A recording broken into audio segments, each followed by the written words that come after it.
HQ presented by Penske. When you gain the right transportation partner, your business gains ground. Saturday, guess what? We're going bowling. 7 games underway at 11 a.m. The Myrtle Beach Bowl between Georgia Southern and Ohio.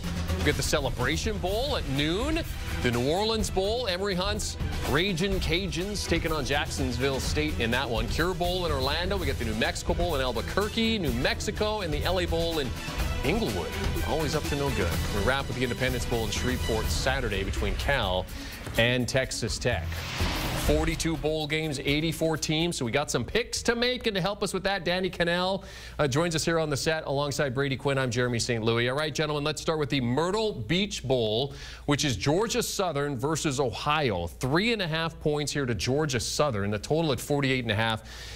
Danny, I can't imagine how hard it is to pick some of these bowl games based on the fact we don't know who's going to be starting and who's not. But I mean, give us a play here. That was my disclaimer before we get into any of these picks. It's like if I say somebody's playing and he's not, or he's into the portal, or he's opted out, don't blame me, blame the system. We've tried to find out as much, but I'm going to go ahead and back Ohio here, even without Curtis Rourke, their quarterback.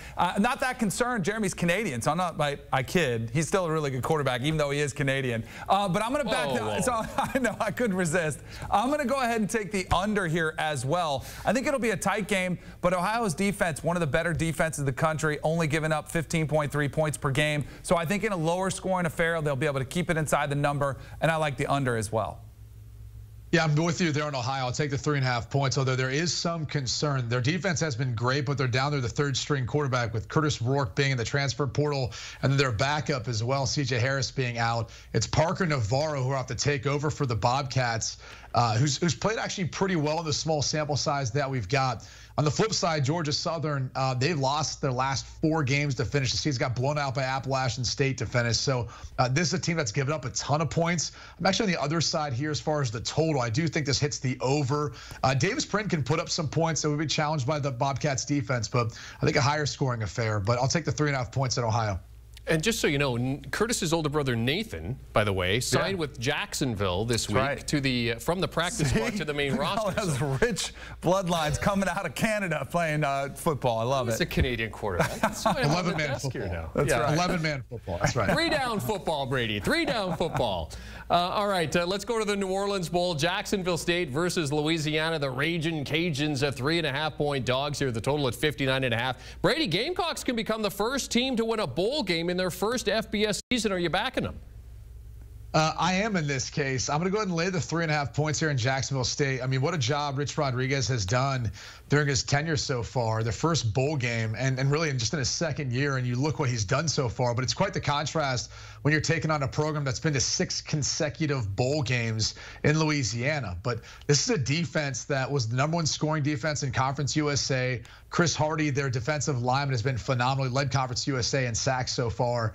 And look, they've got kind of a 2-quarterback system with the way they run things there under Rich Rodriguez's offense, but they average about 30 points per game. So I'll lay the 3.5 points here. I do think this will be a lower scoring game. That number at 59.5 is a little bit too high for me.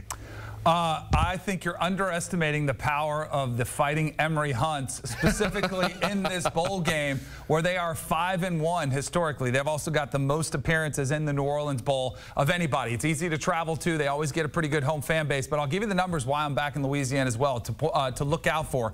When they rush for 233 yards a game and when they score 33 points a game this season, they've been 6-0. So those are the numbers I'm looking for them to get to. Not going to be easy. The story behind Jacksonville State has been phenomenal, and they've been outstanding, but I also think that there's a pretty significant gap in Conference USA and the Americans. So I'll back Louisiana here. Here's the problem, though. Louisiana is down to the third-string quarterback, Chandler Fields. He's played well in the small sample size, but that could be a problem. This defense is giving up about 28 points per game. So, again, I see it more as a higher scoring affair, but I'll lay the points. I think Louisiana could have some trouble here. I feel for Emory Hunt. I hope that's not the case, but I have to bet this one with my head, not my heart. I was going to say, keep an eye on your phone. You might be getting a text from Emory Hunt there, Brady.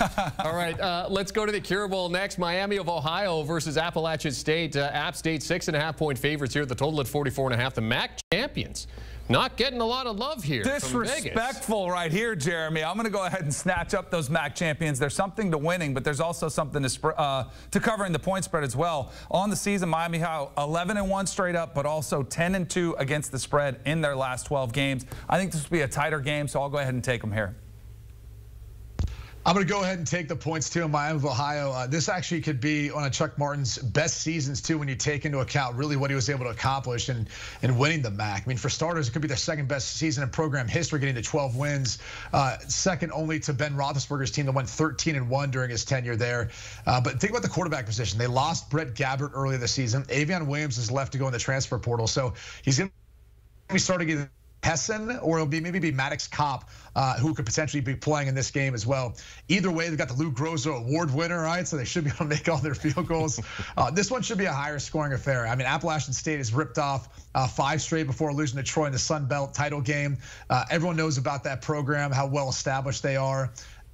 Bottom line is it should be a higher scoring game, but I think 6.5 is a little bit too big in this case, so I'll go ahead and take the points. And the Redhawks, by the way, looking for 12 wins for the second time in program history. All right, up next, the New Mexico Bowl, which features New Mexico State versus Fresno State. Fresno State, the Dogs here, 3.5, another tight line. Total just over 50. These two teams have met 19 times before, Brady. Fresno State has a record of 18-1, but they're Dogs here. What do you think? Yeah, I think because of all the things they've gone through this season, obviously Jeff Tedford stepped out earlier this year due to health reasons. That can be a big-time concern for them. And so linebackers coach Tim Skipper has stepped in to become the interim head coach, and they've really struggled to score the last 3 games in particular. Mikey Keene, their quarterback's been banged up. There was a leg injury, then a concussion too, that obviously impacted his season, his production.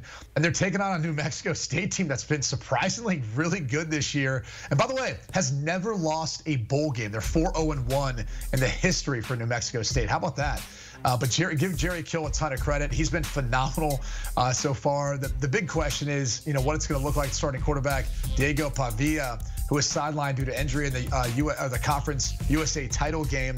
He should be back for this game. That's my only concern here, but I'll lay the 3.5 points there with New Mexico State.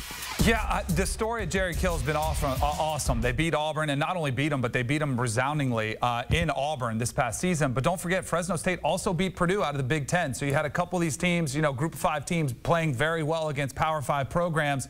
I think there's going to be a lot of points in this game. I know there's some backups potentially playing. Blaise Berlowitz actually stepped in when Pavia went out in that Conference USA Championship game. He looked pretty good for a true freshman. And I think the time off to kind of recover and get healthy again will be big for Mikey Keene. So I'm going to say Fresno State wins one for the skipper.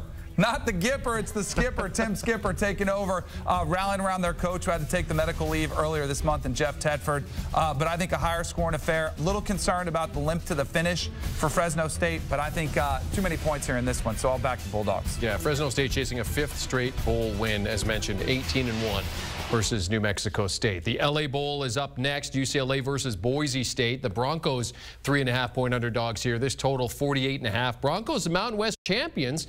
Their new head coach, Spencer Danielson, wants to cap an historic first season with a bowl game here. Yeah, and it was a pretty unbelievable scene when they announced him as the head coach. Clearly, the players rallied around him the back end of the season. When he was announced, you saw the locker room erupt in celebration. But unfortunately, Taylon Green, their quarterback, is off to Arkansas. He is a lot of their offense, and instead they're going to have to go with a true freshman. And I think against a defense that I know they lost Danton Lynn, their defensive coordinator, and they've lost some pieces there, and there's been question marks around Chip Kelly. I still trust this defense against a true freshman to get it done. So I'm going to go ahead and back the Bruins and take the under in this one, Brady.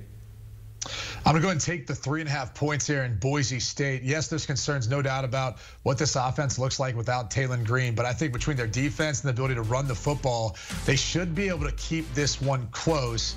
UCLA, I'm just not really sure where they're at right now. I mean, Latu will not be a part of this defense along with some other pieces. He's getting ready for the draft. They've lost some players to the transfer portal. Dante Moore, quarterback, is one of them too. I mean, Ethan Garbers went down the season finale. He should be back for this one. He is expected to play.